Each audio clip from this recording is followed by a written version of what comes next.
రోమీయులకు రాసిన పత్రిక 3వ అధ్యాయం 21వ వచనం నుండి 25వ వచనం వరకు చదువుతాం.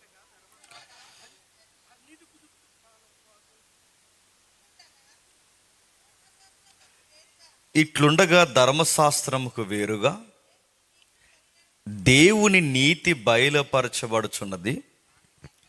దానికి ధర్మశాస్త్రమును ప్రవక్తలను సాక్ష్యం ఇచ్చుచున్నారు. అది యేసుక్రీస్తునందలి విశ్వాసం మూలమునైనదై నమ్ము వారందరికీ కలుగు దేవుడి నీతి అయి ఉన్నది. ఏ భేదము లేదు. అందరూ పాపము చేసి దేవుడు అనుగ్రహించి మహిమను పొందలేకపోతున్నారు. కాబట్టి నమ్మువారు ఆయన కృపచేతనే క్రీస్తు యేసునందలి విమోచన ద్వారా ఉచితముగా నీతిమంతులమని తీర్చబడుచున్నారు. పూర్వము చేయబడిన పాపములను దేవుడు తన ఓరిమి వలన ఉపేక్షించినందున ఆయన తన నీతిని కనుపరచవలనని క్రీస్తు యేసుని రక్తమునందలి విశ్వాసము ద్వారా ఆయనను కరుణాధారముగా బయలుపరచను.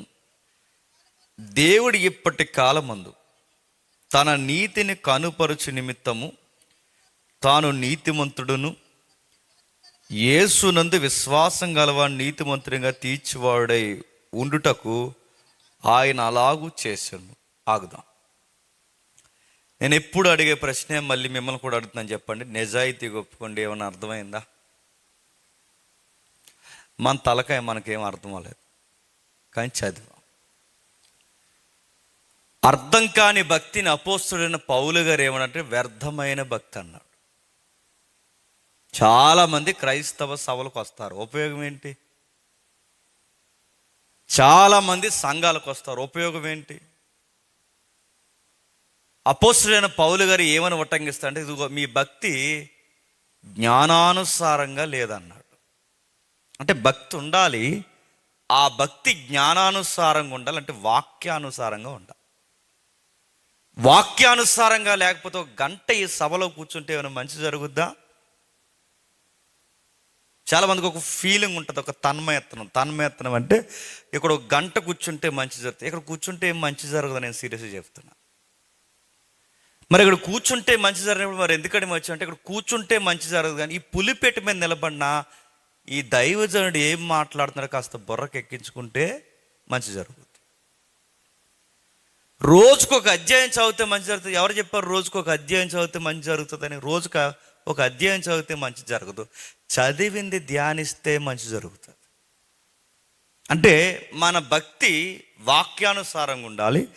వాక్యము మనకు తెలిస్తేనే, నేను మళ్ళీ చెబుతున్నాను, మనం ఏ విధంగా నడుస్తున్నామో, దేవుడిని ఏం అడగాలో, ఏం అడగకూడదో, ఏం మాట్లాడాలో, ఏం మాట్లాడకూడదో, ఏ వ్యాపారం చేయాలో, ఏది చేయకూడదో, ఎలా సంపాదించాలో, ఎలా సంపాదించకూడదో, ఏది ఎలా నడవాలో, ప్రతిదీ మన లైఫ్కి ఒక రూట్ వేల వాక్యం పనిచేస్తుంది.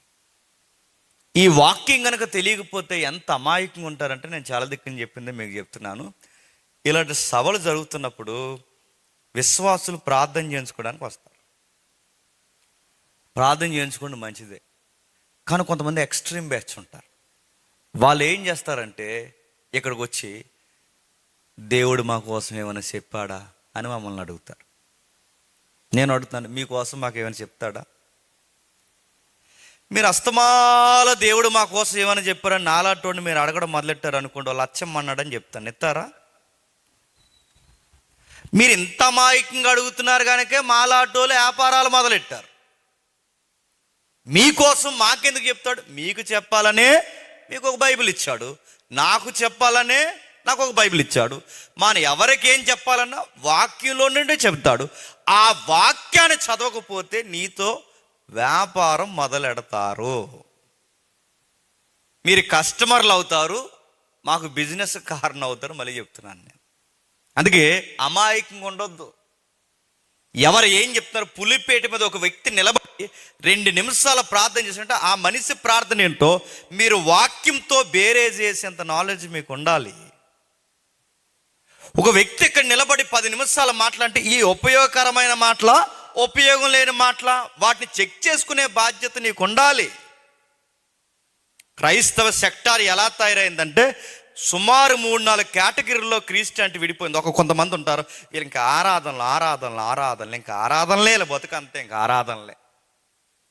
ఆరాధన చేయొద్దంటలేదు, మా చర్చిలో చేస్తారు. కానీ ఆరాధన మాత్రమే చేస్తే మరి వాక్యము 2 గంటల ఆరాధన చేసినట్టు మరి 20 నిమిషాలు వాక్యం చెప్పవా? పోనా 20 నిమిషాలు వాక్యం ఏం చెప్పావు? మా పాస్టరమ్మ కోసం చెప్తాను నేను. మీకు సిగ్గులేదు మా పాస్టరమ్మ కోసం చెప్తుంటే మీరు వింటారు. మా పాస్టరమ్మ గారు ఇంట్లో ఎలా ఉంటారట? ఎలా ఉంటారు? ఆ మేళ్ళకి దూకుతుందా? ఎలా ఉంటుంది? పాస్టరమ్మ కోసం మాకెందుకు? మీ ఇంట్లో పిల్లల కోసం మాకెందుకు? మీ ఇంట్లో తగాదాలు మాకెందుకు? వాక్యం చెప్పవయ్యాని దేవుడు ఇన్ని 100 మందిని కలిపి కూర్చోబెట్టి ఇన్ని 100 గంటలు దేవుడు నా చేతుల్లో పెట్టాడంటే నేను సోదు మానేసి వాక్యం చెప్పాలిగా. ఇది ఒక సెక్టార్. అంటే ఆరాధనలు పెద్ద మినిస్ట్రీలు ఉన్నాయి మన తెలుగు రాష్ట్రాల్లో, పెద్ద మినిస్ట్రీలు. ఆరాధనలు ఆ సాంగ్ ఒకటి 20 నిమిషాలు 30 నిమిషాలు ఉంటుంది, ఆగదు ఆ సాంగ్. ఆరాధనలో లాస్ట్ ఏంటంటే బీట్ పెంచేస్తారు. బీట్ ఎవరు ఇన్స్ట్రుమెంట్ ప్లే చేసి ఇక్కడ ఉంటే వాళ్ళ దగ్గరికి వెళ్ళి బీట్ పెంచుతారు. స్తుతి కొట్టు స్తుతి అంటే అటు తెక్కలేసిపో ఒక వీడియోలో ఆ ప్యాడ్ ఇస్తాడు కొట్టుకో అని. స్తుతి కదా శుద్ధి. మళ్ళీ చెప్తున్నాను, స్తుతి అంటే స్తుతి అయిపోదు, ఆరాధన అంటే ఆరాధన అయిపోదు, ఐ లవ్ యూ అంటే జీవితం నడిచిపోదు. మళ్ళీ గుర్తుపెట్టుకోండి, దానికి క్రియ ఉండాలి, క్రియాశీలకంగా పని చేయాలి. ఇది ఒక ఆరాధన సెక్టార్. వాక్యాలు తక్కువ, ఆరాధనలు ఎక్కువ. వాక్యాలు తక్కువ, ఆరాధనలు ఎక్కువ. ఆరాధనలు ఏంటి? ఊగేయడమే ఆరాధన అంటే. మార్పు లేదు. అప్పుడు పాటలు, ఆంధ్ర క్రైస్తవ కీర్తనలు పాటలు పాడితే పశ్చాత్తాపడేవారు తెలుసా? అపరాధిని యేసయ్య పాట ఎంత ఒప్పుకొలిస్తుందండి. ఆంధ్ర క్రైస్తవ కీర్తనలు పాడితే ఎంతలా ఒప్పుకునేవారండి. ఈ లోకపు నటనకు అలవాటు పడి ప్రార్థించటం మానితిని, వాక్యము చదువుటం మానితినని ఆ నావ సాంగ్ పాడితే ఎంత పొడవబడ్డారండి విశ్వాసులు. ఇప్పుడేం పాటలండి? ఇప్పుడు అంత డీజేలు తప్ప, దడదడలు వాయించేయడం, గిటార్లు కొట్టేయడం, పైకి లేసి కింద అడిపోవడం, ఎంత దొల్లేడు, గొప్ప తన్మయత్వంతో కూడా. ఇది వర్షిప్ కాదు, ఇది డ్యాన్స్. అది మళ్ళీ చెప్తున్నాను, ఆ బయట ఊరేగింపుని ఇక్కడ తెచ్చారు అంతే. ఇది ఒక బ్యాచ్. మళ్ళీ చెప్తున్నాను, ఆరాధన చేయండి, మేమే చేస్తాం. ఆరాధన మేమే చేస్తాం. రెండవది, కొంతమంది ఉన్నారు ఇలా ఆరాధన కాదు, ఏంటంటే ఇంక అన్ని అద్భుతాలు. ఇంకా వాకింగ్ చెప్పరు. అయ్యగారు అసలు కుదిరింగా నిలబడి అలాగలా తిరుగుతుంటారు. ఆయన ఇలా తిరిగి, లే నీ బండి నెంబర్ చివరి 4 గదు అన్నాడంట. అనగన్నాడు లేచిపోడు. అవును మీకెళ్ళి తెలిసిందంటే, అదేరా అద్భుతం బిడ్డ అన్నాడంట. నీ బండి నెంబర్ చివరి 4 ఉంటుంది, నీ ఆధార్ కార్డు చివరిన 2 ఉంటుంది. అవునను కానీ, అవును అనగా, నాకు తెలుసు, మొత్తం నీకు కథ తెలుసు. రాత్రులు మీ ఇంటికి దయ్యం వస్తుంది కదా అన్నాడంట. అది వచ్చి ఏం చేస్తుందో నాకు తెలుసులే అన్నాడంట. చూసారా వీడియో తిరుగుతుంది? అది ఈవెన్ అడుగుతుంది. ఇవి అద్భుతాలు ఏంటండి? ఈ కేవలం ఇది చెప్పుకుంటూనే మురిసిపోతారు కొంతమంది. ఇదొక సభ, ఆరాధన ఒక సభ, అద్భుతాలు ఒక సభ. మరికొంతమంది ఉన్నారు సాక్ష్యాలు.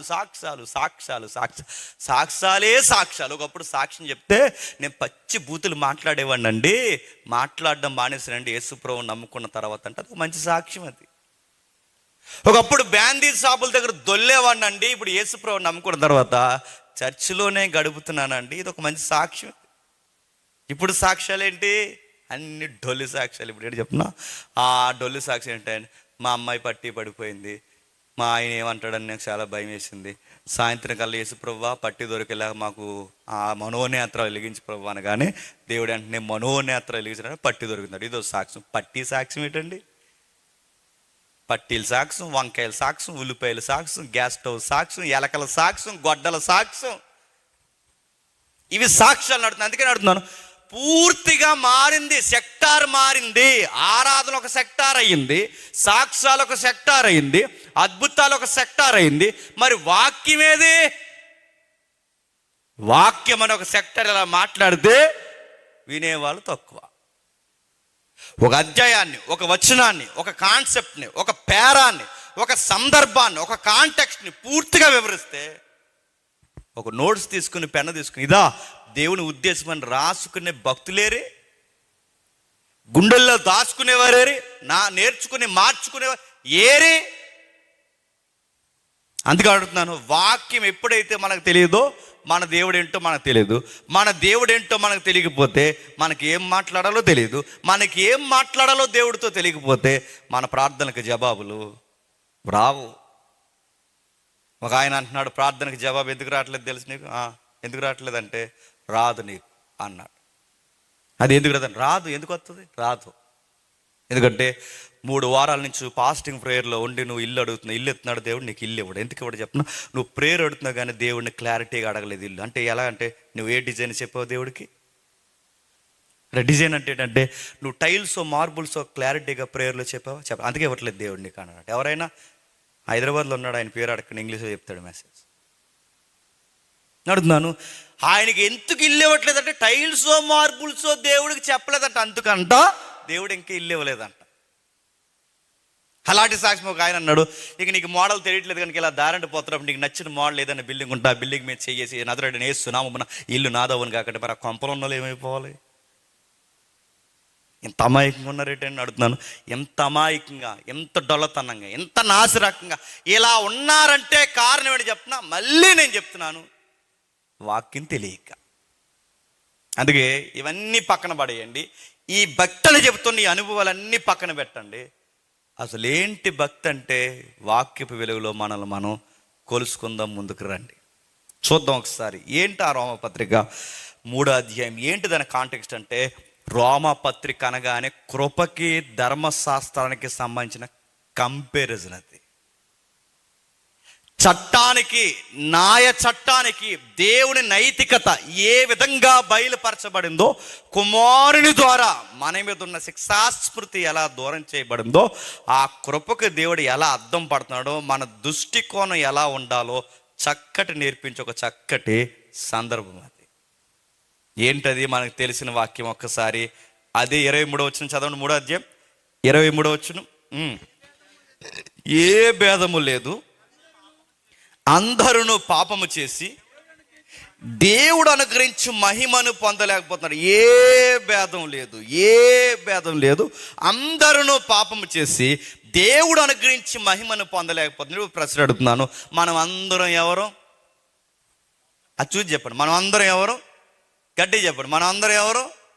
మళ్ళీ చెప్పండి. మనం అందరం ఎవరు? ఇలా అందరితో కలిపి చెప్తున్నారు. ఇప్పుడు నేను సింగిల్గా ఎవరినైనా లేపిలే పాపిలే అంటే ఏమంటారు చెప్పండి? నువ్వు పెద్ద పుణ్యాతుడు మరి అంటారా? అంటారా? నేను అడుగుతున్నాను, కొన్ని వాక్యాలు కలిపి ఒప్పుకుంటాం, కొన్ని వాక్యాలు సింగిల్గా నిలబెట్టి ఓ పాపి లే అంటే ఏమంటాం? ఒప్పుకోం.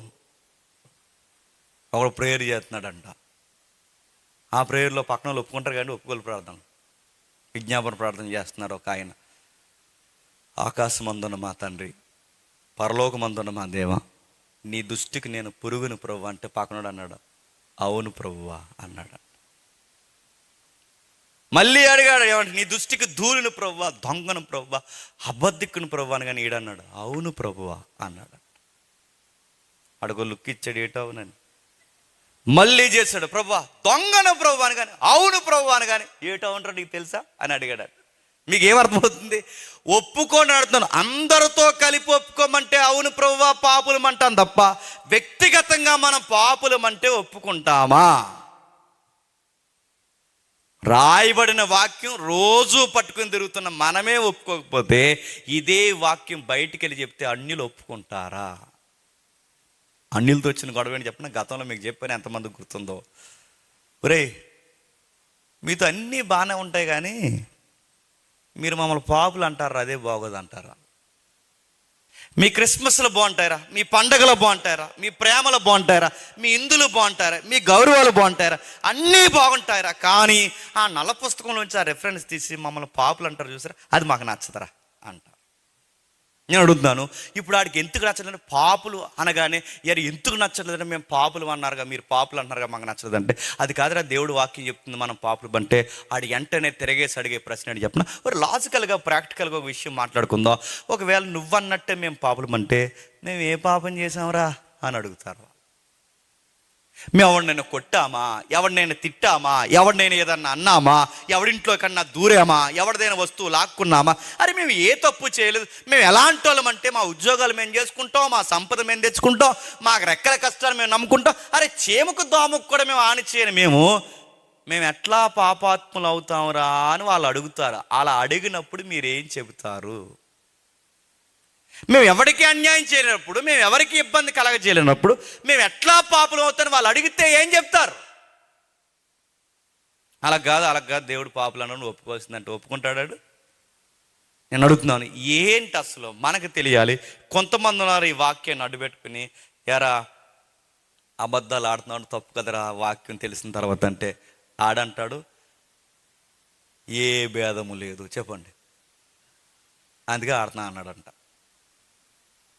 ఒక సినిమాలు పోతున్నాడు తప్పు కదంటాడు అన్నాడట. ఏ భేదం లేదు, అందరూ తప్పు చేసినోడేమో తప్పించుకోవడానికి ఈ వాక్యమే చూపిస్తున్నాడు. తప్పురా అని బయటోడు చెప్తుంటే మేమేం తప్పు చేసాం ఈ వాక్యాన్ని బయటోడు వ్యతిరేకిస్తున్నాడు.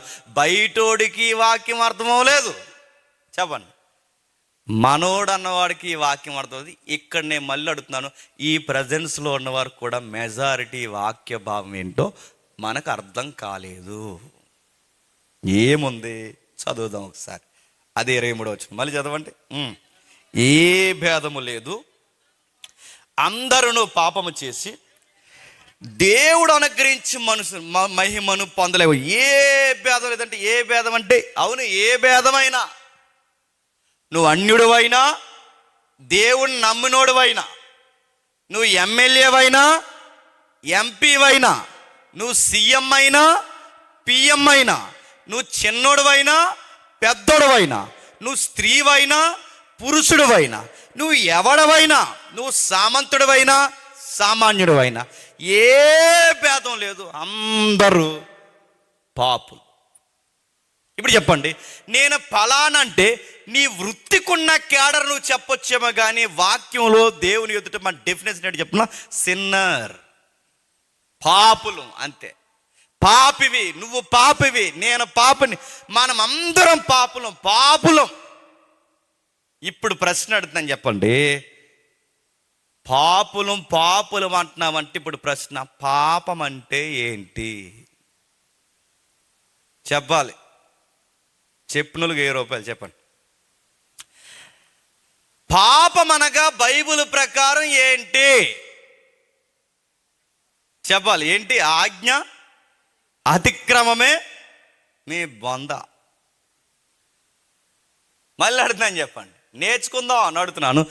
అసలు పాపం అంటే ఏంటి? లేగట్లేదా నోర్లు? చెప్పండి, పాపం అంటే ఏంటి? ఆజ్ఞాతిక్రమం పాపం అన్నారు. నేను ప్రశ్న అడుగుతున్నాను, ఆజ్ఞాతిక్రమమే పాపం అయితే ఆజ్ఞను అతిక్రమించాలన్న సెన్స్ వాళ్ళకి ఎలా వస్తుంది? నా ప్రశ్న మీకు అర్థమవుతుందో లేదు. ఆజ్ఞాతిక్రమమే పాపం అయితే అతిక్రమించాలన్న బుద్ధి ఎక్కడది? అది ఎలా వస్తుంది అడుగుతున్నాను. అతిక్రమించాలన్న ఆ ఆలోచన ఎక్కడది? ఏంటి పాపం అంటే? ఆజ్ఞాతిక్రమ పాపం అని సింపుల్గా తెగ్గొట్టు వదిలేకండి. పౌలు గారు వాడిన పదం చిన్న పదం కాదు. ఆ వాడిన పదం మన తెలుగులో వాడలేదు, ఆ వాడిన పదం ఎబ్రీలో వాడలేదు, ఆ వాడిన పదం నీనా సాదా సీదా భాషల్లో వాడలేదు. ఆయన వాడిన పదం ఎందులో వాడాడంటే గ్రీకులో వాడాడు. క్రొత్త నిబంధన ఎందులో రాశారండి? గ్రీకు. గుర్తుపెట్టుకోండి, గ్రీకులు ఎందుకు రాశారండి? రాస్తే బాగుంటుందనా చెప్పండి. ఎందుకు గ్రీకులో రాశారు? ఎందుకు గ్రీకులో రాశారంటే ద గ్రేట్ అలెగ్జాండర్ ఈ ప్రపంచాన్ని పరిపాలించాడు. ద గ్రేట్ 30 సంవత్సరాలకి ప్రపంచాన్ని జయించాడు. కనబడిన ప్రతి నేలని జయించాడు.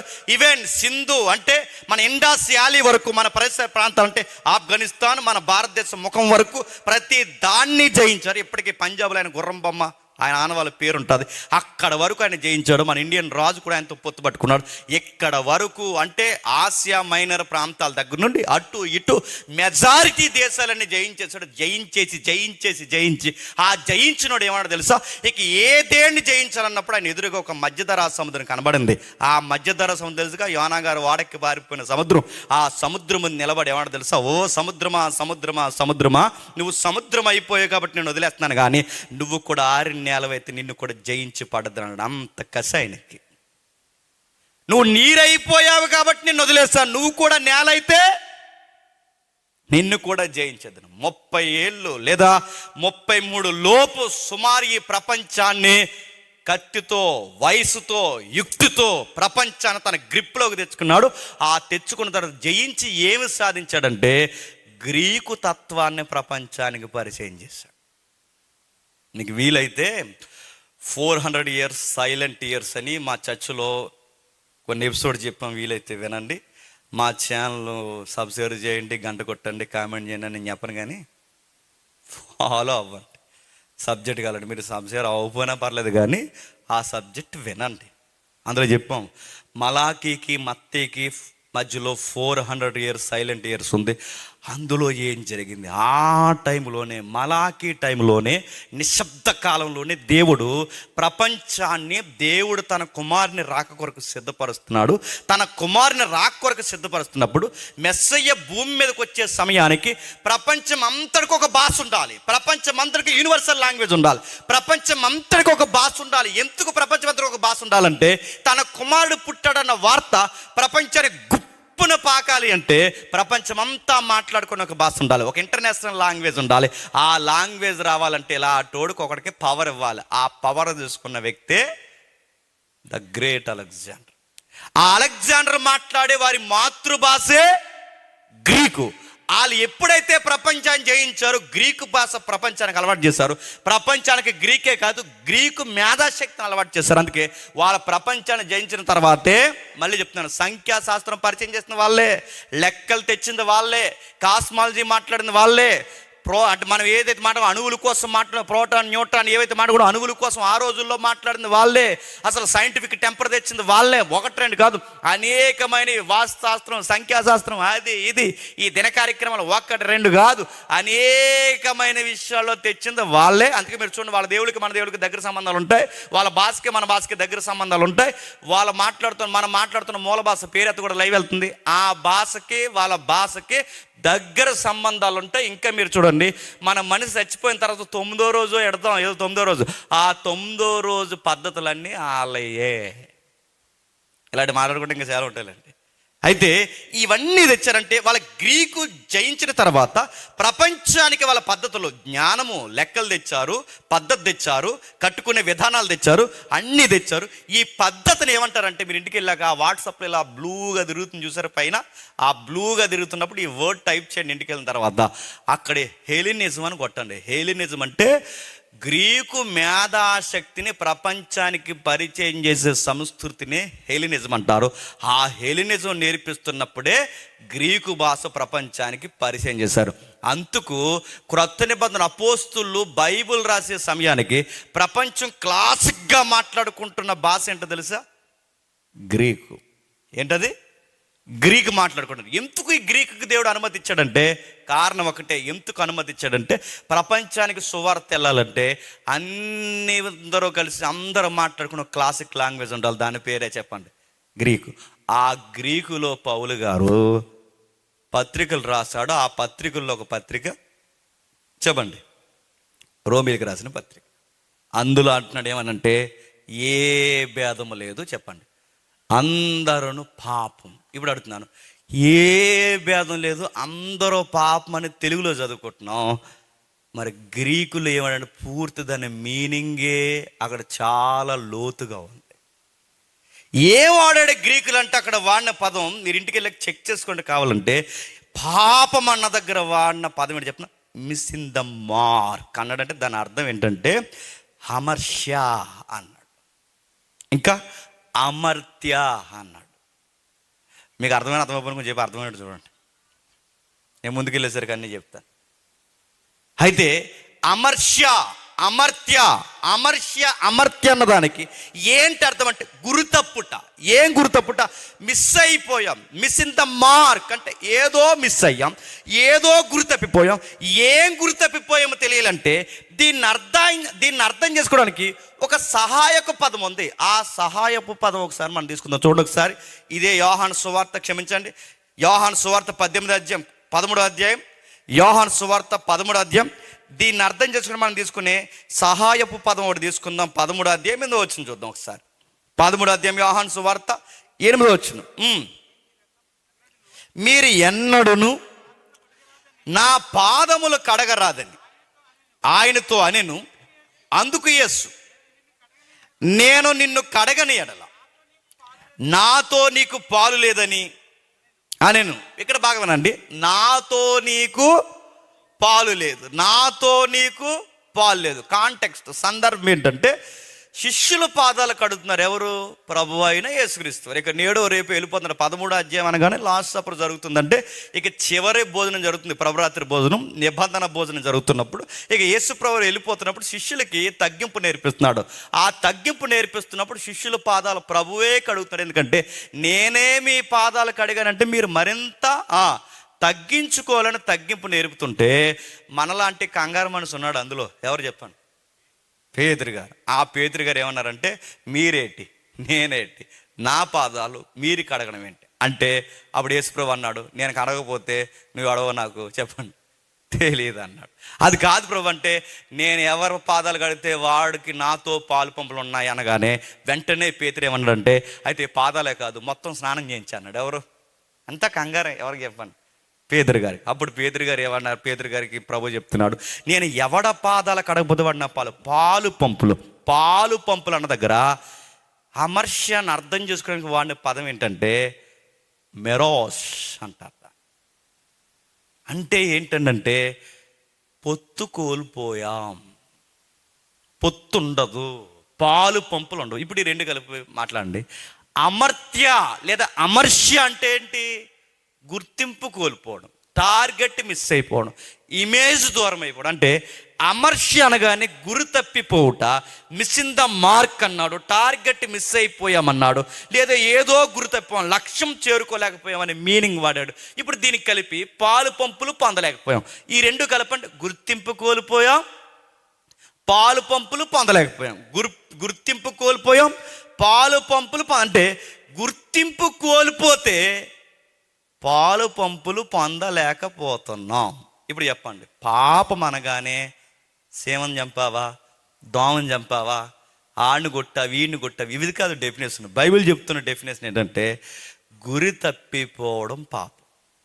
ఇప్పుడు ప్రశ్న, తప్పిపోయి పాలు పంపులు పొందుకోకపోవడమే పాపం అయితే ఇప్పుడు ప్రశ్న ఏంటంటే ఏ గురి తప్పిపోయాం, ఏ పాలు పంపులు పొందలేకపోయాం, ఏం మిస్ అయిపోయాం? ఆ మిస్ అయిపోయింది ఏంటో తెలిస్తే కదా మనకు పాపం అంటే ఏంటో తెలుస్తుందని మీకు ప్రశ్న మీ గుండెల్లో దోబూచులాడితే ఆదికాండం రండి ఒకసారి. ఆదికాండము 1వ అధ్యాయం అర్థమవుతుంది ఇప్పుడు. ఆదికాండము 1వ అధ్యాయం 26వ వచనం. ఆదికాండం 1వ అధ్యాయం 26వ వచనం. దేవుడు మన స్వరూపమందు మన పోలిక చొప్పున నరులను చేయుదము, వారు సముద్రపు చేపలను, ఆకాశ పక్షులను, పశువులను. ఇప్పుడు చెప్పండి, మన స్వరూపమందు మన పోలిక చొప్పున నరులను చేయదు. ఇప్పుడు చెప్పండి, మన స్వరూపం మన పోలిక అన్న దగ్గర దేవుడు వాడిన పదం ఏంటంటే దేవుని ప్రతిబింబాలంట. మనం అంటే దేవుని ప్రతిబింబం అంటే ఇమేజ్ ఆఫ్ గాడ్ అంటాడు. దేవుని ప్రతిబింబం అంటే ఏంటి? దేవుని ప్రతిబింబం అంటే ప్రతిబింబం అని ఎక్కడ వాడతామండి? అది వెరీ గుడ్. ఎక్కడండి? అద్దం ముందు వాడతాం. ఎక్కడ? అద్దం ముందు. ఇప్పుడు గుర్తుపెట్టుకోండి, నేను అద్దం ముందు నిలబడ్డా అనుకోండి, అద్దం నాకు ఏం చూపించాలి? నేను ఎలా ఉన్నానో అలాగే చూపించాలి. నా ముక్కు వంకర ఉంటే వంకరగా చూపించాలి, నా నోరు వంకర ఉంటే వంకరగా చూపించాలి, నా జుట్టు చెదిరిపోంటే చూపించాలి. నన్ను ఎగ్జాక్ట్ చూపించాలి, దాన్ని ప్రతిబింబం అంటాం. మీకు అర్థమైతే నేను అన్నీ బాగా ఉన్నది సరిగ్గా చూపించలేకపోతుందంటే ప్రాబ్లం నాలోనా అద్దంలోనా చెప్పండి. నేను ఎలాగున్నా మొహం వంకర పోతుందంటే అద్దం తేడా. నేను ఇలాగున్నాగా నా చెవి వంకర పోతుందంటే అర్థం తేడా. ఇది మీకు అర్థమైతే దేవుడు పరలోకమందున్న దేవుడు తన స్వరూపమందు తన పోలిక చొప్పున ప్రతిబింబాలుగా మనల్ని తయారు చేస్తే ఈ ప్రతిబింబానికి వంకర్లు వచ్చాయంట. అది పాపం. ఏ వంకర్లు వచ్చాయి? ఆయనలో కొన్ని గుణాలు ఉన్నాయి. ఆ గుణగణాలతో ఎగ్జాక్ట్ వాటిని కమ్యూనికేబుల్ అట్రిబ్యూట్స్ అంటారు. వాటిని థియలాజికల్గా అంటే దేవుణ్ణి ప్రతిబింబింపజేసే కొన్ని గుణ లక్షణాలు. అంటే ఆయన ప్రేమిస్తాడు. మనలో కూడా ఏముంది చెప్పండి?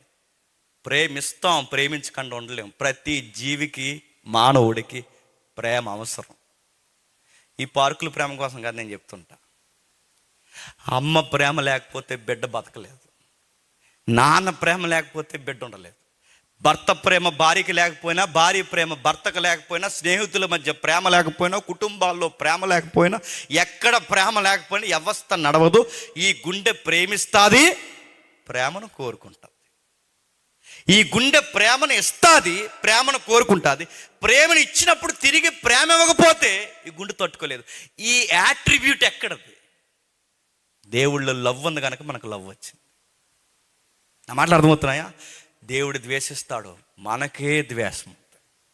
లేదా నచ్చని విషయం ఏదన్నా ఉంటే దేవుడు ఎట్లా దీవిస్తాడో మనం కూడా నచ్చని విషయాలు ద్వేషిస్తాం. లక్షణాలు అవి. దేవుడు కోపం వస్తుంది, న్యాయమును బట్టి దేవుడు కోపపడతాడు. మనం కోపడమా? కుళ్ళుమోహం కోపాలు వేర్లేండి. న్యాయమును బట్టి అంటే మన న్యాయంలో మన కోపంలో జస్టిస్ ఉండాలి, న్యాయం ఉండాలి. న్యాయం బాగా న్యాయపరంగా కోపపడాలి. అంటే వీడు కోపపడ్డంటే న్యాయం ఉంటుంది, దేవుడు కోపపడ్డాడంటే న్యాయం ఉంటుంది అన్నమాట. ఇప్పుడు చెప్పండి, కోపం ఉంది, నెక్స్ట్ దేశం ఉంది, నెక్స్ట్ ప్రేమ ఉంది. ఇలా లెక్కెట్టుకుంటూ పోతే చాలా లక్షణాలు ఉన్నాయి. ఈ లక్షణాలతో మనం తయారు చేసి దేవుడు అన్నట, నా ఇమేజ్ నువ్వు, నా ఇమేజ్ అంటే నా ప్రతిబింబము అన్న.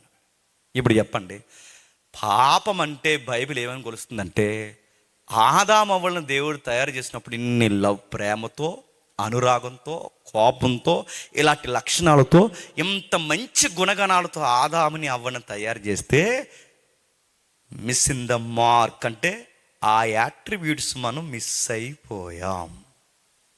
ప్రేమ పార్కులకి వెళ్ళింది, ప్రేమ చీకట్లోకి పోయింది, మిస్ అయిపోయాం. కోపం స్వార్థమైంది, మిస్ అయ్యాం. ద్వేషం న్యాయపరంగా పోయింది, అన్యాయం ద్వేషానికి గురై. అంటే బింబంలో తేడాలు వస్తున్నాయి. ఎక్కడో తేడా కొట్టింది. ఎలా తేడా కొట్టింది? అందుకే మిస్ ఇన్ ద మార్క్ అంటే ఆయన మార్క్ని మిస్ అయ్యాం, ఆయన ఇమేజ్ని మిస్ అయిపోయాం. ఇమేజ్ మసకబారిపోయింది. ఇప్పుడు చెప్పండి, పాపం అనగానే చీమం చంపావా, దోమం చంపావా, ఆడింట్లోకి వెళ్ళావా, ఇది చేసా కాదు. పాపం అంటే చెప్పినా ఆ ఒరిజినాలిటీలో లేని ఏ లక్షణం ఈ ప్రతిబింబంలో ఉన్నా చెప్పాలి. ఆ ఒరిజినాలిటీలో లేని ఏ లక్షణం అయితే ఈ ప్రతిబింబంలో ఉంటే అదే పాపం. ఇప్పుడు చెప్పండి, దేవుడు అబద్ధాలు ఆడతాడా? ఆడు. మనం ఆడుతున్నాం. దీన్ని ఏమంటారు? పాపం. 10 కమాండ్స్ అంటే ఏంటి? ఆయనలో ఉండే లక్షణాలు. 10 కమాండ్స్కి వ్యతిరేకంగా చేసే పనులేంటి? పాపం. నేను మళ్ళీ చెప్తున్నాను, అబద్ధం ఆడొద్దు అన్నాడంటే ఆయన ఆడ్డు, మనం ఆడుతున్నాం. ఇప్పుడు చెప్పండి, దేవుడు దొంగతనం చేస్తాడా? మనం 10 రూపాయలకి అబద్ధాలు ఆడేస్తామా? 10 రూపాయలు 10 అబద్ధాలు. మళ్ళీ నేను అడుగుతున్నాను, ఆయన అబద్ధం ఆడు, మనం అబద్ధం ఆడుతున్నాం. ఆయన దొంగలించడు, మనం దొంగలిస్తున్నాం. ఆయన పొరుగు వాడిని ఆశించడు, మనం ఆశిస్తున్నాం. ఆయన వ్యభిచార చీకటి కోణాలు ఉండవు, మనకి ఈ చీకటి కోణాలు దోపిస్తున్నాడంటే ఆయనలో లేనివన్నీ మనలో కనబడుతున్నాయి. అంటే దీని బైబిల్ ఏముందో చెప్పనా? పాపం అంటే ఆయనలో లేని ఏ లక్షణం అయితే మనసులో కనబడుతుందో చెప్పండి. ఇది పాపం. ఇప్పుడు చెప్పండి, పౌలు గారు ఏమంటారంటే, ఇంత సబ్జెక్ట్ ఆయన ఏమన్నాడు, ఏ భేదము లేదు, అందరూ దేవుని ఇమేజ్ని కోల్పోయారు, దేవుని రూపాన్ని కోల్పోయారు, దేవుని స్వరూపాన్ని కోల్పోయారు, దేవుని గుణగణాలు కోల్పోయారు, దేవుడికి యాంటీగా ఉండే లక్షణాలు వచ్చేసాయి, అసలు దేవుడు పెట్టిన వంకర లక్షణాలు వచ్చేసాయి. ఎలా వచ్చేసాయి? వాళ్ళిద్దరూ తెచ్చారు. ఎవరు చెప్పండి వాళ్ళిద్దరు? మన తలకాయలు చెప్పండి, ఎవరు చెప్పండి? మన అమ్మ చెప్పండి, మా నాన్న. అక్కడి నుండి వచ్చాయి. వాళ్ళకి మనం బాగున్నప్పుడు పుట్టలేదు చెప్పండి, వాళ్ళు తప్పు చేసినప్పుడు పుట్టాం. వాళ్ళకి బాగున్నప్పుడు పుట్టలేదు కనుక మనం తప్పు చేసాం, పుట్టాం కనుక. అందుకే పౌలు గారు ఏమంటారంటే, బైబిల్ ఏముందంటే, ముద్ద చెడిపోయింది కనుక ముద్ద నుండి ఎన్ని చిన్న చిన్న ముద్దలు తీసినా మిగిలిన ముద్దలు కూడా చెడిపోయాయి. ముద్దే పాడయ్యింది. ఆ ముద్ద ఆదాము అవ్వ. మూలమే చెడిపోతే, మూలమే చెడిపోతే మూలం నుంచి వచ్చిన ప్రతి ముద్దకే వంకర బుద్ధులు వచ్చాయి. లేదా ఆదాం బుద్ధులు లేవు మనకి? నేను అడుగుతున్నాను, అబద్ధాలు ఎక్కడవి? దేవుడే కాదు, ఆదాములోంచి వచ్చినాయి. నడుపుతున్నాను, లేనిపోని ద్వేషం ఎక్కడిది? దేవుళ్ళోది కాదు, ఆదాములోంచి వచ్చినాయి. వస్తాయంటే నేను చాలాసార్లు చెప్తున్నాను, జబ్బులే వస్తున్నాయి లేదు చెప్పండి. పెద్దోళ్ళకున్న జబ్బులు మనకు వస్తున్నాయి లేదా? తాతకు షుగర్ ఉంటే మనకు వస్తుంది, తాతకు బీపీ ఉంటే మనకు వస్తుంది. ఈ మధ్య గుండెపోట్లు ఎక్కువైపోయినాయి. ఈ గుండెపోట్లు వచ్చేస్తే హాస్పిటల్ అడిగే మొదటి ప్రశ్న ఏంటి చెప్తున్నా, నీకే ముందు వచ్చిందా పోటు, అంతకు ముందు ఎవరికైనా వచ్చిందా గుండెపోటు అని అడుగుతున్నాను. అంటే మా తాతయ్య కూడా అదే, నీకు వస్తుంది, కంగారు పడక అంటున్నారు. నడుతున్నాను, పెద్దోళ్ళకి గుండెపోట్లు వస్తాయి మనకు వస్తున్నాయి, పెద్దోళ్ళకి షుగర్లు వస్తాయి మనకు వస్తున్నాయి. అక్కడ వరకు ఎందుకు, పెద్దోళ్ళకి బట్టబొరలు ఉంటే మనకు వస్తున్నాయి. వాళ్ళకి థైరాయిడ్లు ఉంటే, మీ అమ్మమ్మలకు థైరాయిడ్లు ఉంటే మీకు రావట్లేదా? నడుతున్నాను, వాళ్ళకి ఏదో డిసీజులే వచ్చినప్పుడు, డిసీజ్ అంటే జబ్బులే వచ్చినప్పుడు బుద్ధులు రావా? వచ్చాయి. అందుకే ఆదాము బుద్ధులు వచ్చాయి, ఆదాము మాటలు వచ్చాయి, ఆదాములో బొంకేసే లక్షణాలు వచ్చాయి. ఈ గురి అంటే దేవుడు ఒక ఇమేజ్ని పెడితే ఆ ఇమేజ్ కాకుండా ఆదాములో ఉన్న ఆ మసక బారిన ఇమేజ్ మనలో కనబడుతుందంటే మనిషి పూర్తిగా మంచోడు కాదు, మనిషి పూర్తిగా చెడ్డోడు కాదు, మసకగా ఉన్నాడు. ఈ మసక ఇమేజ్నే దేవుడు ఏమన్నాడంటే పౌలు ద్వారా, గుర్తింపు కోల్పోయాం. పాపం, ఇమేజ్ కోల్పోయాం, గుర్తింపు కోల్పోయాం. గుర్తింపు కోల్పోతే ఏమవుతుంది ప్రభు అంటే, ఇప్పుడు చెప్పండి, అదే వచనం చదవండి ఒకసారి. అదే 3వ అధ్యాయం, త్వరగా అదే 3వ అధ్యాయం 23వ వచనం. ఏ భేదము లేదు, అందరూ పాపము చేసి దేవుడు అనుగ్రహించు మహిమను పొందలేకపోతున్నారు. ఇప్పుడు నేను ప్రశ్న అర్థం చెప్పండి, పాపం అనగానే గుర్తింపు కోల్పోయాం, పాపం అనగానే దేవుడితో ఉండాల్సిన కమ్యూనికేబుల్ పాలు పంపులు అంటే ఆయనతో కలిసి ఉండాల్సిన గుర్తింపు కోల్పోయాం. ఇప్పుడు ఆయనతో ఉండాల్సిన పాలు పంపులు కోల్పోయాం, ఆయన ప్రతిబింబాన్ని, ఆయన ఇమేజ్ని కోల్పోయాం. ఇది పాపం. అయితే పాపం అంటే ఈ ఇమేజ్ని కోల్పోతే వచ్చే నష్టం ఏంటంటే మహిమను పొందలేకపోతున్నామంట. ఏం పొందలేకపోతున్నాం? ఇప్పుడు ముఖ్యాంశాలు మరోసారి. మహిమ అంటే ఏంటి? ఈడెవడు ఎలా తయారయ్యాడు, మాకు వర్షం వచ్చేసేలా ఉంటా అనుకోకండి. మీరు తుఫాను కొట్టుకుపోరు, 2 శవాలు సముద్రంలో కలిసిపోయినని వార్తలు రావు. మీరు సీరియస్గా వినండి, మీరు క్షేమంగా ఇంటికి వెళ్తారు, నేను త్వరగా వదిలేస్తాను. మహిమ అంటే ఏంటి? నేను బైబిల్ నేర్చుకున్న కొత్తలో అడిగాను, మహిమ అంటే ఏంటని. ఆ దేవుడు మహిమ అంటున్నాడు ఏంటని అడిగితే, ఈ పండితులు పురుషులు ఏమన్నారంటే, మహిమ అంటే ఏమో తమ్ముడు, ఆ వెనకాల వస్తుంది కదా లైటు. ఏ లైటు? చిన్నప్పుడు పాత సినిమాల్లోని దేవుడు డింగుమని ఇలా ప్రత్యక్షమైన వెనకాల డింగుమని ఒక లైట్ వస్తుంది చూసారు, ఇలాగా కుమారుడా అనగానే ఒక లైట్ వస్తుంది కదా ఇలాగ. మహిమ అంటే లైట్ అనుకుంటున్నారు ఈ మొఖాలు. మహిమ అంటే లైట్ కాదు, మహిమ అంటే వెలుగు కాదు, మహిమ అంటే నువ్వు అనుకుంటున్నా ఈ లైటింగ్ కోసం కాదు మాట్లాడుతున్నది. మహిమ అంటే ఏంటి? ఒక్కసారి కొరింథీ పత్రిక తీయండి. కొరింథీ రాసిన మొదటి పత్రిక 15వ అధ్యాయం 41వ వచనం. కొరింథీ రాసిన మొదటి పత్రిక 15వ అధ్యాయం 41వ వచనం. సూర్యుని మహిమ వేరు, చంద్రుని మహిమ వేరు, నక్షత్రాల మహిమ వేరు.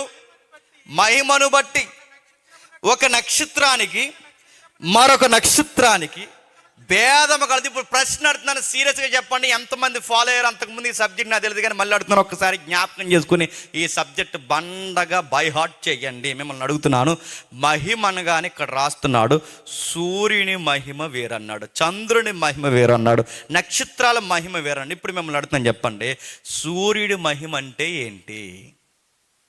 చెప్పండి. సూర్యుడి మహిమ అంటే ఏంటి? చంద్రుడి మహిమ అంటే ఏంటి?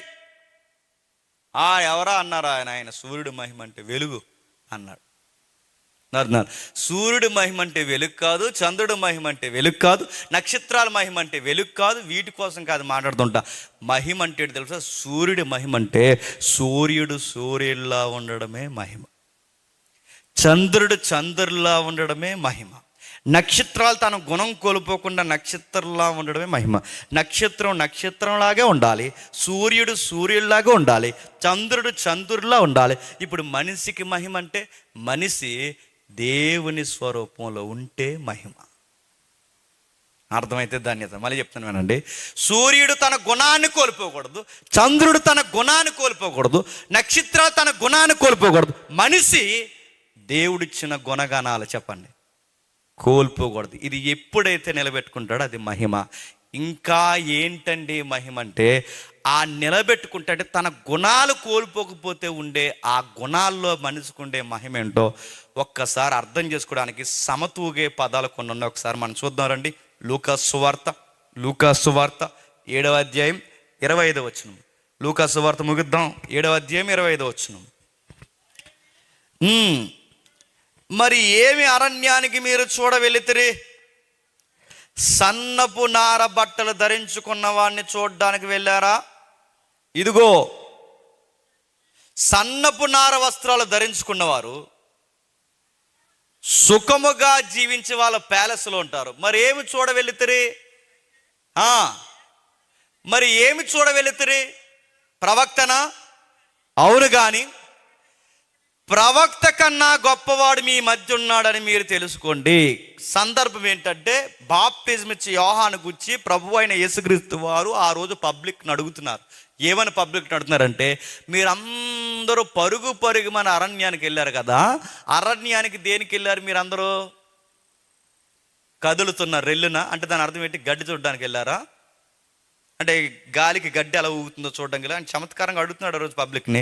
రెల్లును చూడడానికి వెళ్ళారంటే గాలికి గడ్డి ఎలా ఊగుతుందో మీరు చూడడానికి వెళ్ళారా? పోనీ అరణ్యంలో రాజు ఉంటాడు వెళ్ళాడా? అరణ్యంలో రాజు ఉంటాడా? అరణ్యంలో రాజు ఉంటాడు, ప్యాలెస్లో ఉంటాడు. మరి అరణ్యానికి మీరు ఏం చూడడానికి వెళ్ళారు? ప్రవక్తనా? మీరు ప్రవక్తను చూడడానికి వెళ్ళారు. ఎందుకంటే బాప్తిజం ఇచ్చి యోహాను ఎక్కడ ఉండేవాడు? అరణ్యంలో ఉండేవాడు. మీకు చెప్తున్నాను, ప్రవక్త కన్నా గొప్పవాడు చెప్పండి ఈ మధ్య. అంటే ఈ క్లైమ్ చేస్తున్నప్పుడు ఆయన వాడుతున్న పదం ఏంటంటే, మీరు ఏమి చూడడానికి వెళ్ళారు? గాలి కదులుతున్న రెల్లున అన్నాడు. ఇప్పుడు బాగా వినండి, సన్నపు నార వస్త్రాలు ధరించుకున్న రాజునా అన్నాడు. ఇప్పుడు చెప్పండి, ప్రశస్తమైన సన్నపు నార అంటే కాస్ట్లీ డ్రెస్సులు ఎవరు వేసుకుంటారంట? రాజులు వేసుకుంటారంట. ఎవరు వేసుకుంటారు? ఇప్పుడు చెప్పండి, ఇతను రాజు, ఇతను సామాన్యుడని దేన్ని బట్టి చెప్పొచ్చు ఈ కాంటెక్స్ట్లో? చెప్పండి. ఇప్పుడు మీకు జ్ఞాపకం చేస్తాను, సందర్భం వచ్చింది కనుక. బట్టలు మనిషికి గౌరవాన్ని ఇస్తాయి. మనం ఏం చేస్తాం? కొనేసి బీరువాలో దాచేస్తాం. వేసుకో, బట్టలు వేసుకో. నేను చెప్తాను, మంచి బట్టలు వేసుకో. బయటకు వచ్చినప్పుడు మంచి డ్రెస్ కోడ్ మెయింటైన్ చేయి. అలానే ఎండాకాలం సూట్ వేసుకుని తిరగమంటలేదు, మంచి బట్టలు వేసుకో. బట్టలు వేసుకుంటారు ఇంటి దగ్గర, ఇంటికాడ ఉంటేనే ఆ మసుగుడ్డ వేసి తిరుగుతారు.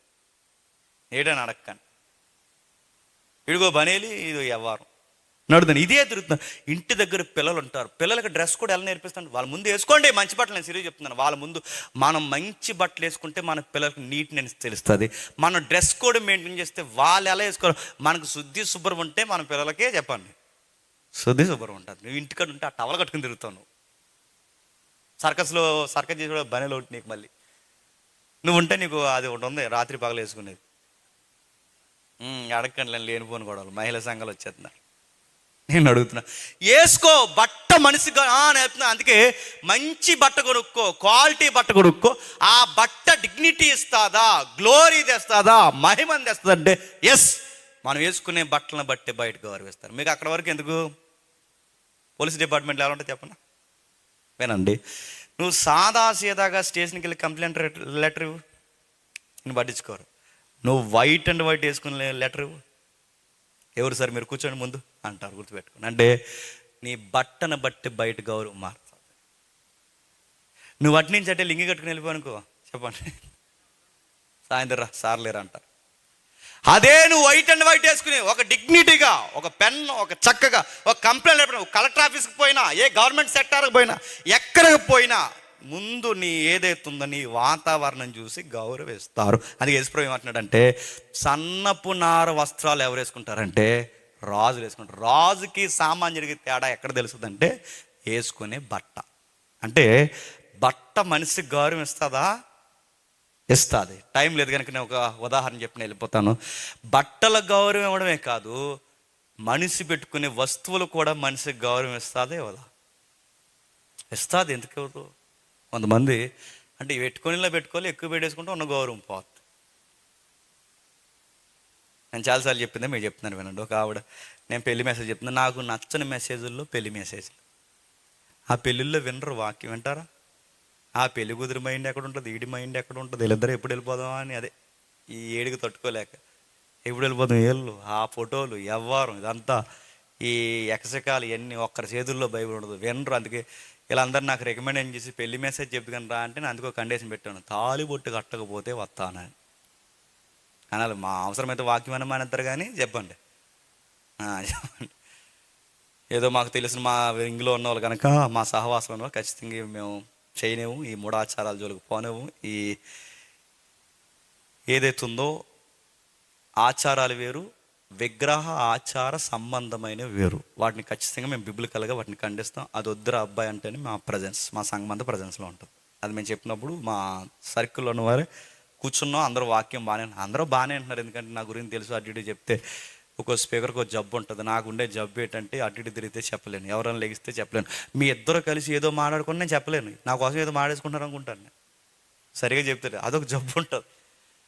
అందుకే చెప్పలేము. అందుకే ప్రజెన్స్ జాగ్రత్త జాగ్రత్త అంటాం. అలాగా అంతా బాగానే పెట్టినారు. మనిషి మాత్రం 70 సార్లు లేచిందండి. కూర్చోదే లేచింది, కూర్చుంది లేచింది, ఇలా తిరుగుతుంది.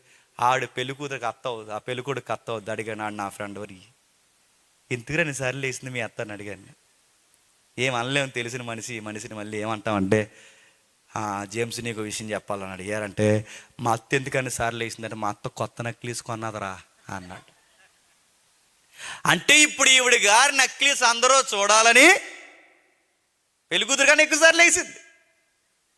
మీకు ఏమర్థమవుతుంది చెప్పండి? అంటే వస్తువులను బట్టి మనిషికి గౌరవం వస్తుంది, వేసుకునే బట్టను బట్టి మనిషికి గౌరవం వస్తుంది. మనుషులు అలంకరించుకునే అలంకరణ బట్టి కూడా చెప్పండి, దానికి మనకు అర్థమయ్యే పదం కాంటెక్స్ట్లో గ్లోరీ ఉంటుంది.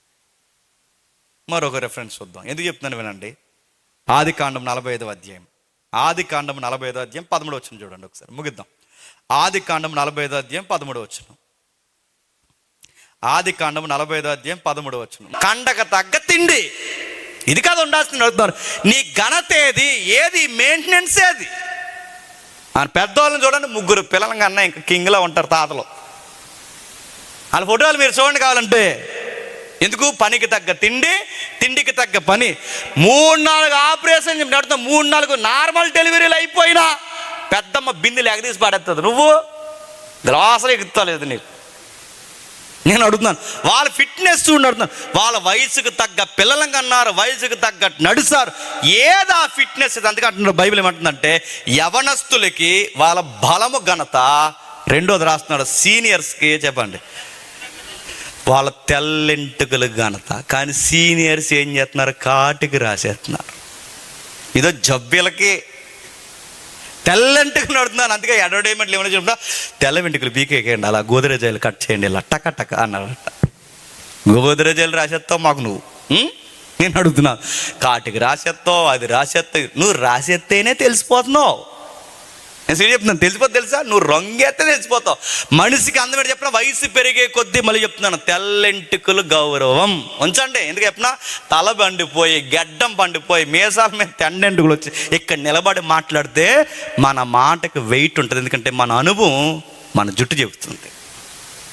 మన అనుభవం, మన సీనియారిటీ గుర్తుపెట్టుకొని, మన మాటకుండే సీనియారిటీ మన అవుట్లుక్ చెప్తుంది. అందుకే దేవుడు అన్నాడు, వృద్ధులకు కిరీటం, గౌరవం, అది మహిమది. కాటికేకు, రంగులేకు, ఈ రాయికు ఏ పడతాయికు. ఆయన ఎవరో కానీ ఇటుకేసేసాడు, ఇటుకిని ఐబ్రోస్ ఇన్నే ముక్కులకి వేస్తావు, లోపలికి వేస్తావు అని అడుగుతాను. నేను అడుగుతున్నాను, కొంతమందికి అడుగుతాను, ఉంటాను నేను సీరియస్, నాకు వస్తే బాగున్నానుకుంటాను సీరియస్గా, మిక్స్డ్గా బాగుంటాయి నడుతున్నాను. రానేవండి, ఉంచండి. ఆ సీనియర్టీ మన వెయిట్ బాగుంటుంది. దేవుడు ఏమంటాడంటే, వృద్ధులకు సీనియర్టీ, తల మెరుపు ఘనత, యవనస్తులకి చెప్పండి బలము ఘనత, ఒకనికి వస్త్రాల ఘనత, మరొకరికి అధికారం ఘనత, మరొకరికి ఇతరులను క్షమించడం ఘనత, మరొకరికి వస్తువుల ఘనత. ఇవన్నీ మీకు ఏమర్థమవుతుంది? నేను ముగిస్తున్నాను. అర్థమైతే మీకు ధన్యత. మీకు ఏమర్థమవుతుంది? ఒకరిలేమో వస్తువులు ఘనత, ఒకరికేమో అధికారం ఘనత, ఒకరికేమో బలము ఘనత, ఒకరికేమో సీనియరిటీ ఘనత. ఒక్కొక్కరిలో ఒక క్వాలిటీ కనబడుతుంది తప్ప ఈ క్వాలిటీస్ అన్నీ ఒక్కరిలో కనబడుతున్నాయా? ఇది మీకు అర్థమైతే ఇది మిస్ అయిపోయాం. ఇమేజ్ డిస్టర్బెన్స్ అయింది, ఇమేజ్ మచ్చకబారిపోయిందంటే, ఘనత ఉన్నవాడి దగ్గరేమో డబ్బు ఉండలేదు, డబ్బున్నవాడి దగ్గరేమో ఇతరులకు పంచాలన్న మంచి మనసు ఉండలేదు, మంచి మనసు ఉన్నవాడికేమో అధికారం ఉండలేదు, అధికారం ఉండి మనసు ఉన్నవాడికేమో ఆరోగ్యం ఉండలేదు, ఆరోగ్యం ఉండి డబ్బు ఉండి అన్న ఉన్నవాడికేమో అనుభవం ఉండలేదు. అంటే ఒకటి ఉంటే ఒకటి ఉండలేదు. కానీ ఇవన్నీ అనుభవం ఉండి, అధికారం ఉండి, బలం ఉండి, ఇంకా అది ఇంకేమవుతుందో డబ్బుండి, ఇవన్నీ ఒక్కడికే ఉంటే, ఈ ఒక్కడుంటే, అలాంటోడు ఊరికి ఒకడుంటే ఆ ఊరు ఏమైపోద్ది చెప్పండి? దీవింపబడిపోతా. నేను మళ్ళీ చెప్తున్నాను, క్షమించే గుణం ఉన్న వాడికి అధికారం ఉంటే, అధికారం ఉన్నవాడికి పంచే గుణం ఉండే డబ్బు ఉంటే, డబ్బున్నవాడికి పంచే గుణం ఉన్న అతనికి బాగా వినండి బలం ఉంటే, బలం ఉన్నవాడికి ఏ విషయం ఏంటో అర్థం చేసుకునే అనుభవం ఉంటే, ఇవన్నీ ఉన్నవాడు లోకల్ ఎమ్మెల్యే అయితే ఆ నియోజకవర్గం ఏమవుద్ది చెప్పండి? ఆశీర్వదింపడిపోద్ది. కానీ గమ్మత్తని చెప్పనా, ఒకటి ఉంటే ఒకటి లేదు. ఎందుకు ఇలా అయింది? ఆ మనసులో ఒక క్వాలిటీ, ఈ మనసులో ఒక క్వాలిటీ, ఈ మనసులో ఒక క్వాలిటీ. ఈ క్వాలిటీస్ ఎందుకని చెదిరిపోయినాయంటే, చెదిరిపోయినాయి కాదు, ఇవన్నీ ఒకప్పుడు ఒకరిలోనే ఉండేవి. అదే ఇమేజ్ ఆఫ్ గాడ్. ఇవన్నీ ఆదాములో ఉండేవంటే ఉండేవి. దాన్నే నేను పోలుస్తాను, మీరు చూడండి. దాన్నే దేవుని గుర్తింపు కోల్పోయాం. ఏముండేది? ఆదాముకి వస్త్రం అంటే, ఎస్, వస్త్రం కన్నా గొప్పదైన మహిమే వస్త్రంగా ఉండేది ఆదాముకి. కోల్పోయాడు. ఆదాముకి అధికారం ఉందంటే, అవును, ఈ యావత్తు భూమి మీద ఏలే అధికారం ఎవరో తెలుసా? మొదటి మానవుడు. అధికారం పోయింది. ఇంకా మీరు చూడండి, ఆదాము క్షమించగలడు. ఆదాము తర్వాత వచ్చిన అలా కొడుకు, ప్రధానమైన కొడుకు కయ్యేను తమ్ముడిని క్షమించలేదు, చంపేశాడు. ఏమని చెప్పండి? క్షమించలేకపోతున్నారు. ఆశీర్వాదకరంగా ఉండాలంటే వస్త్రాలు కోల్పోయారు, అధికారం కోల్పోయారు. ఈ యావత్తు భూమి ఆదాము పాదాల కింద ఉండేది, ఆస్తుని కోల్పోయారు. ఇంకా చెప్పిన బలం ఉండేది. బలం అంటే చావు లేని జీవితం ఉండేది. వృద్ధాప్యమే లేదు తెలుసా? ఇంటికి మరిచిపోవడం, చర్మం వాడిపోవడం, కళ్ళు కనబడకపోవడం, పిప్పులు రావడం, పళ్ళు ఊడిపోవడం, మోకాలు సలుపులు, ఈ బాధలే లేవు. ఇవన్నీ తంట తెచ్చారు.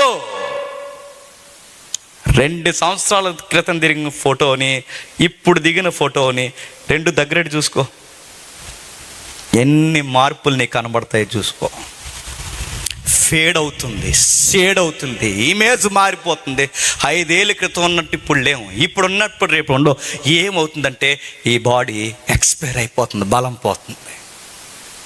ఒకప్పుడు ఏం తిన్నా ఫటాఫట్ అరిగిపోయేది, ఇప్పుడు పెరుగన్నం తిన్నా అరుగుతలేదు. మనకి సీజన్ వస్తే మామిడికాయలు మడతట వేసుకోవాలి. ఇప్పుడు చెప్పండి, మామిడికాయ తిన్న వెంటనే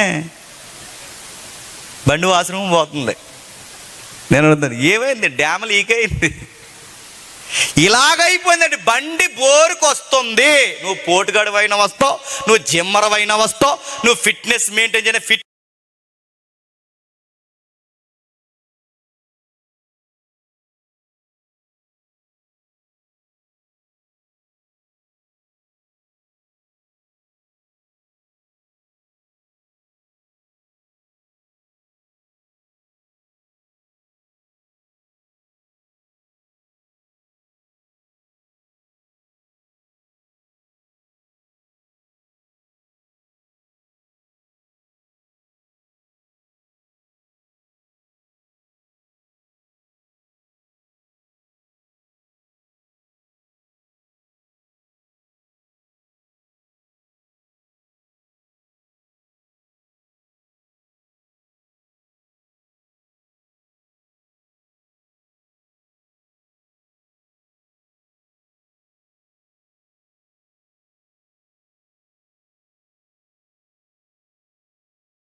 జీవితం, నిత్యము బ్రతికే జీవితం, అనుభవాలతో ఉండే జీవితం పాపము చేసి ఇమేజ్ చెప్పండి కోల్పోయాం.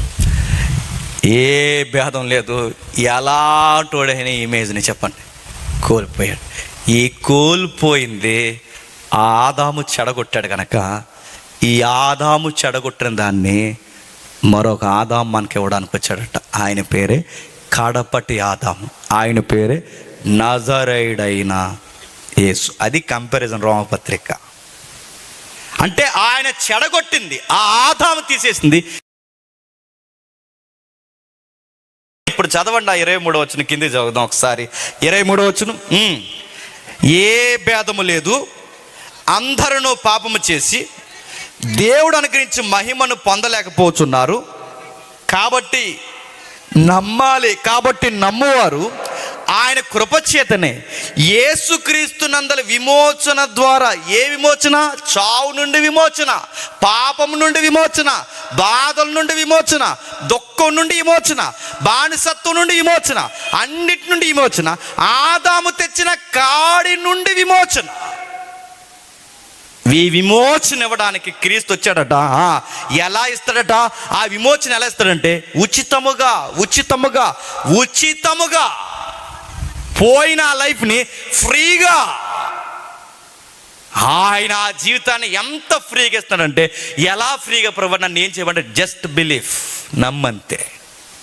నువ్వు నమ్మితే చాలు, నన్ను నమ్మితే చాలు. నువ్వు నన్ను నమ్ము, నన్ను నమ్మితే దేవా నా పాపాలకు ఇరువుడిగా వచ్చావు, నాకు కోల్పోయిన జీవితానికి నువ్వు వచ్చావు, మేమందరం పాపులమైతే మేము ఎవరినే రక్షించుకోలేమని మమ్మల్ని అర్థం చేసుకుని నువ్వే మానవుడిగా మా దీన శరీరంలోకి వచ్చావని నువ్వు నమ్ము, పోయిన జీవితాన్ని మళ్ళీ ఇస్తానన్నాడు, ఉచితంగా ఇస్తానన్నాడు. అడుగుతున్నాను, ఆయన ఆ మహిమా జీవితాన్ని ఉచితంగా ఇస్తానంటే ఈ ఉచితంగా వచ్చిన సువార్తని, ఉచితంగా వచ్చిన దాన్ని చెప్పడానికంట సువార్థికులు అడిగారంటే ఏమని? ఎంత ఇస్తారు? నీ బంధు ఇస్తారు, నీకు ఎంత ఇస్తారు? చైర్ ఏం చేస్తున్నారు, స్టేజ్ ఎంత పొడవు ఉంటుంది, లైటింగ్ ఎలా పెడుతున్నారు, సౌండ్ ఏం పెడుతున్నారు, వీళ్ళ గొంతమ్మ లెక్కలన్నీ అంతే సిటీ పవర్ ఇల్లు అమ్మేయడమే.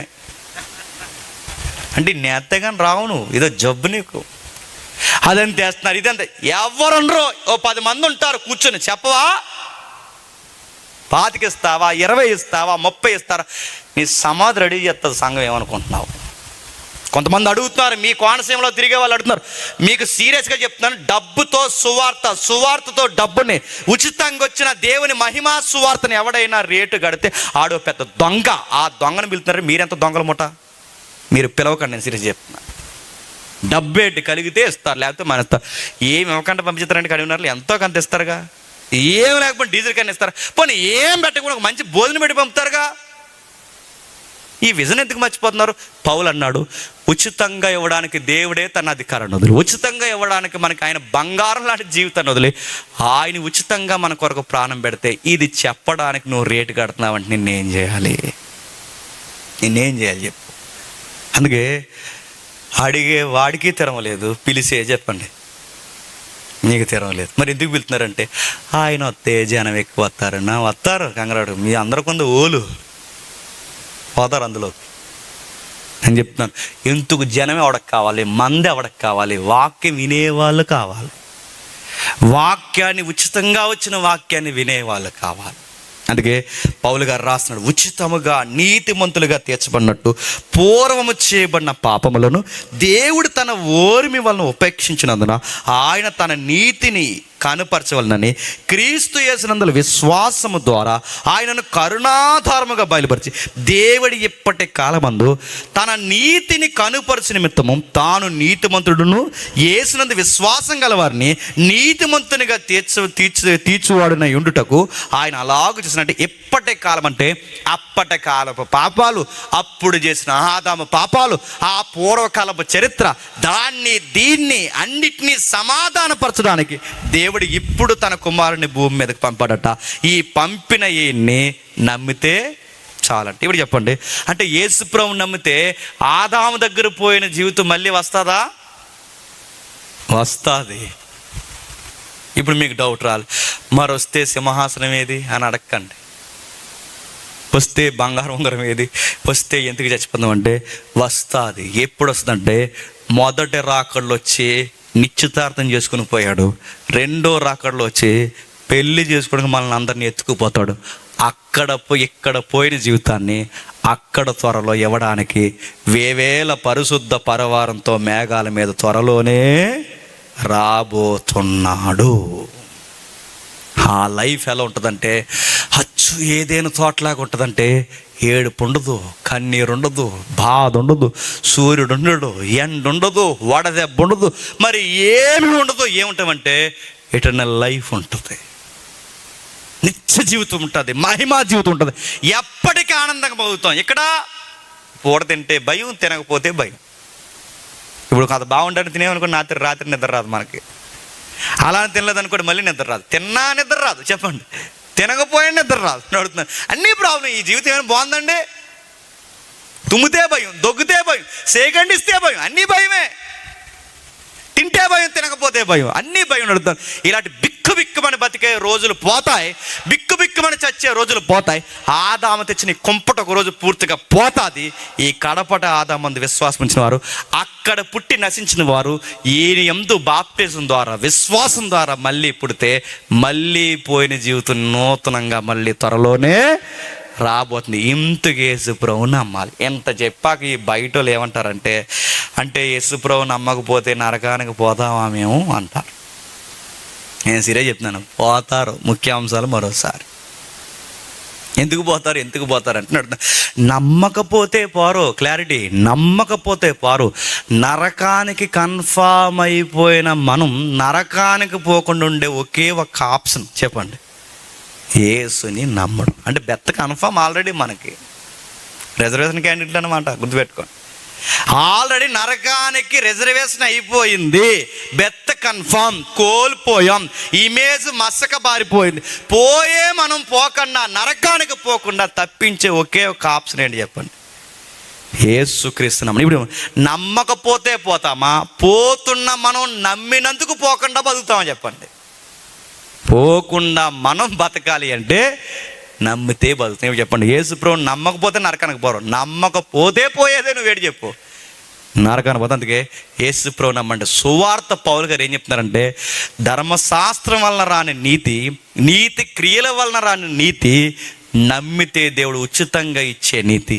ఏమి నమ్మాలంటే, ఆదాము చెడగొట్టాడు, ఈ ఆదాము మాకు కృపనిచ్చాడు. ఇది నమ్మండి చాలు. నశించిన మనల్ని వెతికి రక్షించి మరలా తన రాజ్యంలో మనల్ని జ్ఞాపకం చేసుకుంటాడు. ఇది నమ్మకడం కూడా మనకు బద్ధకం. ఇదంతా విన్న తర్వాత నేను ముగిస్తున్నాను. ఇదంతా విన్న తర్వాత ఇలా అన్నారంట, ఇదంతా నిజమేనంటారా అన్నారంట. నిజంగా పిడిగడిపోవాలి నీకు. ఇదంతా నిజమేనంటారండి. నిజమేరా అయ్యా. నిజం అనడానికి ఎలా కొలుస్తారు చెప్పనా? నిజం అనడానికి ఇందులో రాయబడిన సంగతులు నిజమని అనాలంటే దీంట్లోని హిస్టరీ బయట ఉంది, ఇందులో ఉన్న జాగ్రఫీ బయట ఉంది, ఇందులో ఉన్న గుట్టల మెట్టల సముద్రాలు బయట ఉన్నాయి, ఇందులో ఉన్న వ్యక్తుల డాక్యుమెంట్స్ నిజంగానే ఇలా చరిత్రలో జీవించారు. ఇవన్నీ నిజంగా బయట ఉన్న వాటితో మ్యాచ్ అవుతున్నాయంటే, ఇవన్నీ నిజమైతే ఇందులో మాట్లాడిన దేవుడు కూడా చెప్పండి నిజము. దావీదు నిజమైతే దావీదు నమ్మిన దేవుడు నిజం, దావీదు నడిచిన ప్రాంతం నిజమైతే దావీదుని నడిపించిన దేవుడు నిజం.